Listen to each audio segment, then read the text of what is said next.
बलूचिस्तान के बोलान वारे इलाइक़े में दहशतगर्दनि जो कोयटा खां पेशावर वेंदड़ जाफर एक्सप्रेस ते हमलो। बलूचिस्तान हुकूमत सिबी ऐं कोयटा जे अस्पतालुनि में एमरजेंसी लागू करे छॾी। सिक्योरिटी ज़रियनि मूजिबि दहशतगर्दनि मासूम मुसाफ़िरनि खे यरगमाल बणायो आहे।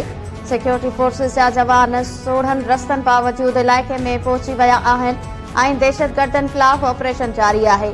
घरू वज़ीर मोहसिन नक़वी चयो आहे त दहशतगर्द कंहिं बि रिआयत जा हक़दार नाहिनि। Peoples party chairman Bilawal Bhutto Zardari पारां बोलान में ट्रेन मथां दहशतगर्दनि जे हमले जी मज़म्मत। बिलावल भुट्टो ज़रदारी चयो आहे त दहशतगर्दनि मासूम माण्हुनि खे यरगमाल बणायो आहे। ट्रेन में मौजूद मुसाफ़िरनि लाइ दुआ गो आहियां।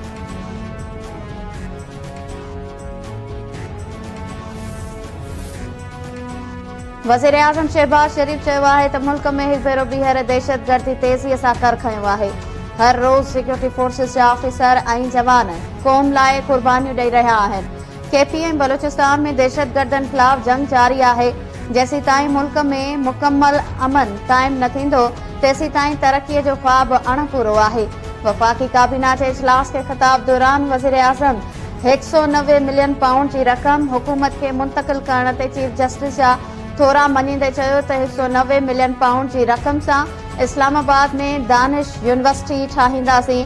वफ़ाक़ी काबीना में नवनि मेंबर्स जी शमूलियत सां वज़ीरनि जी कारकर्दगी बहितर थींदी। हर 3 महीननि खां पोइ वज़ारतुनि जी कारकर्दगीअ जो जाइज़ो वरितो वेंदो। हर हफ़्ते में 2 वज़ारतुनि जी कारकर्दगीअ जो जाइज़ो वठण लाइ इजलास थींदो ऐं वज़ारतुनि जी कारकर्दगी बाबति क़ौम खे आगाह कयो वेंदो।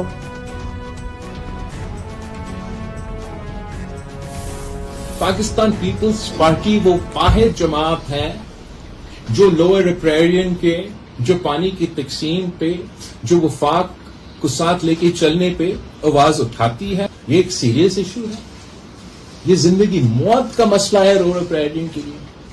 अगर हम अपने मुल्क में अपना लोअर रिपेरियन का तहफ़्फ़ुज़ नहीं करेंगे, अपने उसूलों को, अपना कानून को नहीं पास का तहफ़्फ़ुज़ करेंगे तो बाहर हम कौन से मुंह देंगे जब भारत आपका ऊपर पानी। पाणी सिंध जे माण्हुनि जी ज़िंदगी ऐं मौत जो मसइलो आहे। नवनि केनाल्स ते सिंध में तमामु घणा ख़दशा आहिनि। मामले ते मुतफ़िक़ा फ़ैसिला थियणु घुरिजनि। पार्लियामेंट हाउस में मीडिया सां ॻाल्हाईंदे peoples party chairman Bilawal Bhutto Zardari चयो आहे त क़ौमी असेंबली जे हर इजलास में पाणीअ जो मसइलो उथारियो आहे। पार्लियामेंट में पीपल्स पार्टी जे ख़ामोश हुजण वारियूं ॻाल्हियूं कूड़ आहिनि। पाणीअ जी खोट ऐं मौसमियाती तब्दीली हिकु हक़ीक़त आहे जंहिंखे तस्लीम करणो पवंदो। वज़ीर आज़म सां मुलाक़ात में बि ख़दशनि खां आगाह कयो आहे। KP में दहशतगर्दी वधी रही आहे पर वॾे वज़ीर खे का बि परवाह नाहे। वफ़ाक़ पाण KP में दहशतगर्दीअ वारे मामले खे ॾिसे।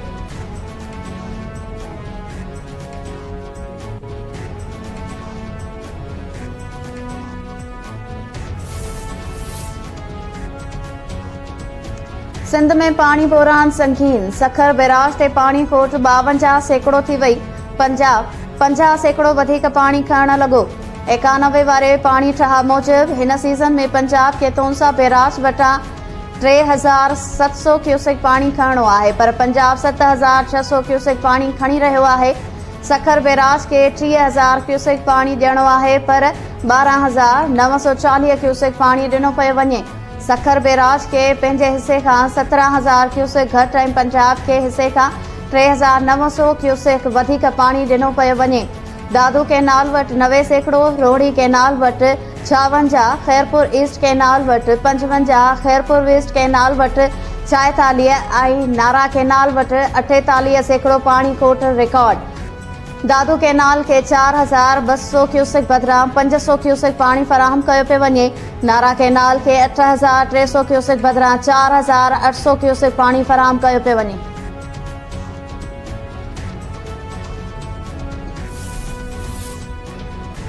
सिंधु बचायो तहरीक जो कैनाल मंसूबो लिखत में रद्द थियण ताईं एहतजाज जारी रखण जो ऐलान। सैयद ज़ैन शाह, सरदार रहीम, सफदर अब्बासी, मसरूर सियाल ऐं ॿियनि जी प्रेस कॉन्फ्रेंस कंदे चयो आहे त कैनाल ठहण सां सिंध जी 35 लख एकड़ ज़मीन बंजर बणिजी वेंदी। पाणी ख़ातिर आख़िरी हद ताईं विढ़ंदासीं। सदर आसिफ ज़रदारी खे ऑर्डिनेंस ज़रिए मंसूबे खे रद्द करण जो इख्तियार आहे। कैनाल मंसूबनि खे जेसीं ताईं लिखत में रद्द नथो कयो वञे तेसीं ताईं बेदारी मुहिम जारी रहंदी। सिंधुअ ते कैनाल ठाहिण ख़िलाफ़ सिंध सरापा एहतजाज। मुख़्तलिफ़ शहरनि में वकीलनि, सहाफ़ियुनि, सियासी जमायतुनि, मज़दूरनि ऐं सिविल सोसाइटी जा एहतजाजी मुज़ाहिरा। हैदराबाद, सखर, नवाबशाह, नौशरो, फिरोज, बदीन, कंबर, खैरपुर, जामशोरो, डोकरी, कोटड़ी, खोरवा, पटीदन, मीरपुर माथेलो, मेहड़, गाजी पावड़, सिजावल जुणेजो ऐं मातली में मुज़ाहिरा। राधण, थाणो बोलाखान, बांधी, मांझन, चूहड़ जमाली, मली, रतोदेरो, फैज़गंज, वारह, जाती, मेहरापुर ऐं झोल समेत मुख़्तलिफ़ शहरनि में एहतजाज कया विया। कैनालनि ख़िलाफ़ मलीर बार एसोसिएशन एहतजाजी कैंप क़ाइमु करे छॾी। 14 मार्च दरिया सां मुहबत जो ॾींहुं करे मल्हाइण जो ऐलान। सिंध आरी कमेटी जो 14 मार्च ते मुज़ाहिरनि जो ऐलान। सिंधु दरिया ते तकरारी कैनाल मनसूबे ख़िलाफ़ सिंध जा शागिर्द बि सरापा एहतजाज बणियल।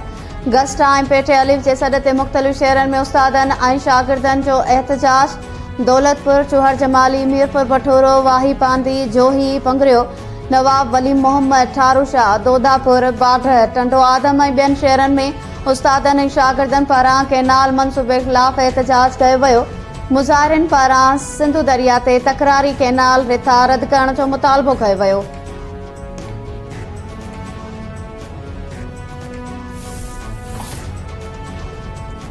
सालियानो 6 लख खां 12 लख रुपयनि ताईं ज़रई आमदनीअ ते 15% टैक्स लागू थींदो। 12 लख खां 16 लख रुपयनि ताईं ज़रई आमदनीअ ते 90,000 फिक्स टैक्स हूंदो। सालियानो 12 खां 16 लख जे स्लैब में 12 लख खां वधीक आमदनीअ ते 20% टैक्स लॻंदो। पाकिस्तान IMF खे ज़रई शोबे में टैक्स लागू करण जी शरह खां आगाह करे छॾियो। दस्तावेज़नि मूजिबि पाकिस्तान में ज़रई आमदनी टैक्स जी शरह कारपोरेट सेक्टर जे बराबरि रखी वई आहे। ज़रई शोबे में सालियानो 6 लख रुपयनि ताईं जी आमदनीअ ते को बि टैक्स लागू न थींदो। सालियानो 56 लख जी ज़रई आमदनीअ ते 45% फिक्स टैक्स लागू थींदो।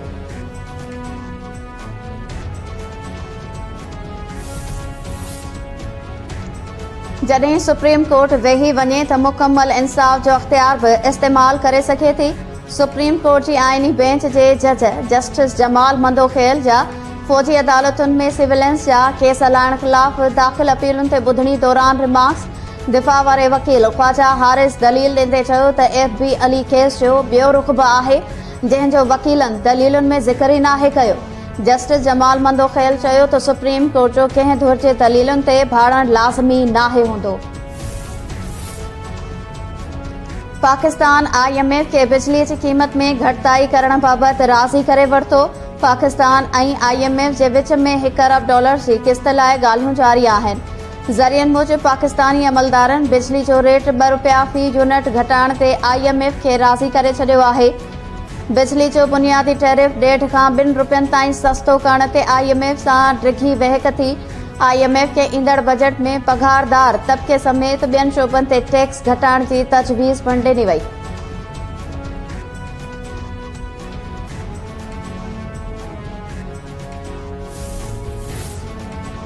Sindh high court circuit bench Hyderabad कैनालनि ख़िलाफ़ एहतजाज कंदड़ शागिर्दनि जी गिरफ़्तारीअ खां रोके छॾियो।